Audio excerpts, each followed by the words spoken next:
एक नारायण नाम का युवक था। स्वभाव का बड़ा ही शांत एवं सुविचारों वाला व्यक्ति था। उसका छोटा सा परिवार था जिसमें उसके माता पिता, पत्नी एवं 2 बच्चे थे। सभी से वो बेहद प्यार करता था। इसके अलावा वो कृष्ण भक्त था और सभी पर दया भाव रखता था। जरूरतमंदों की सेवा भी करता था और किसी को कभी दुख नहीं देता था। उसके इन्हीं गुणों के कारण श्री कृष्ण उससे बहुत प्रसन्न थे और सदैव उसके साथ रहते थे। और नारायण अपने कृष्ण को देख भी सकता था और बातें भी करता था। इसके बावजूद उसने कभी ईश्वर से कुछ नहीं मांगा। वह बहुत खुश रहता था क्योंकि ईश्वर हमेशा उसके साथ रहते थे, उसे मार्गदर्शन देते थे। नारायण भी कृष्ण को अपने मित्र की तरह ही पुकारता था और उनसे अपने विचारों को बांटता रहता था। एक दिन नारायण के पिता की तबीयत अचानक से खराब हो गई। उन्हें अस्पताल में भर्ती किया गया। उसने सभी डॉक्टर्स के हाथ जोड़े, अपने पिता को बचाने की मिन्नतें की, लेकिन सभी ने उनसे यही कहा कि वो ज़्यादा उम्मीद नहीं दे सकते हैं और सभी ने उसे भगवान पर भरोसा रखने को कहा।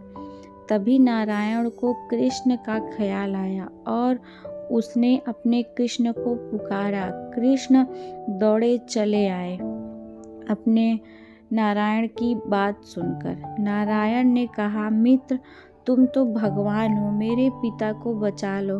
कृष्ण ने कहा, मित्र, ये मेरे हाथों में नहीं है। अगर मृत्यु का समय होगा तो होना तय है।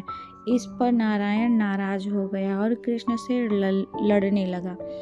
गुस्से में उन्हें कोसने लगा। भगवान ने भी उसे बहुत समझाया पर उसने एक ना सुनी। तब भगवान कृष्ण ने उससे कहा, मित्र, मैं तुम्हारी मदद कर सकता हूँ, लेकिन इसके लिए तुम्हें एक कार्य करना होगा। नारायण ने तुरंत पूछा, कैसा कार्य? कृष्ण ने कहा, तुम्हें किसी एक घर से मुट्ठी भर चावल लानी होगी और ध्यान रखना होगा कि उस परिवार में कभी किसी की मृत्यु न हुई हो। नारायण झट से हाँ बोलकर तलाश में निकल गया और उसने कई दरवाजे खटखटाए। हर घर में चावल तो होती, लेकिन ऐसा कोई नहीं है जिसके परिवार में किसी की मृत्यु ना हुई हो। 2 दिन तक भटकते के बाद भी नारायण को ऐसा एक भी घर नहीं मिला। तब उसे इस बात का एहसास हुआ कि मृत्यु का एक अटल सत्य है। इसका सामना सभी को करना होता है, इससे कोई नहीं भाग सकता। और वो अपने व्यवहार के लिए कृष्ण से क्षमा मांगता है और निर्णय लेता है कि जब तक उसके पिता जीवित हैं उनकी सेवा करेंगे। थोड़े दिनों बाद नारायण के पिता स्वर्ग सिधार जाते हैं। उसे दुख तो होता है, लेकिन ईश्वर की दी उस सीख के कारण उसका मन शांत रहता है। दोस्तों, इस प्रकार हम सभी को इस सच को स्वीकार करनी चाहिए कि मृत्यु एक अटल सत्य है और ये होना तय है। जो आया है वो जाएगा, जो यहाँ पे है वो भी जाएगा। तो ये आप सबको स्वीकार करना होगा।